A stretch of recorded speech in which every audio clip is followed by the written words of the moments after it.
Start first by uploading your file. Click on this button.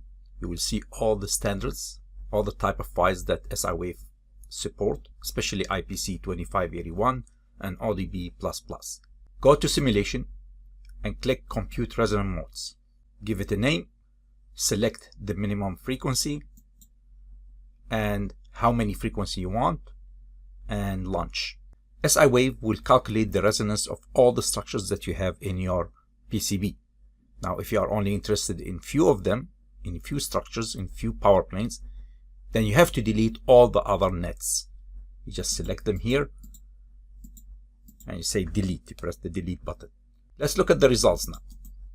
We go and view results, and these are the resonant frequencies with the value of K and the Q and the wavelength.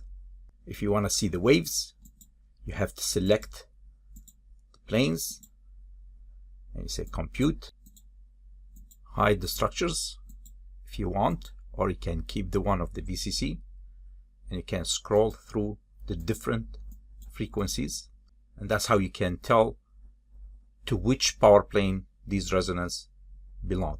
Like if I go number one is located in this power plane here. The power plane of concern, which is the VCC, is the one in the middle. So this is not in the VCC. We're looking for the ones that are inside the VCC. We have this one, number 6, which is this one, which is 1.168 megahertz.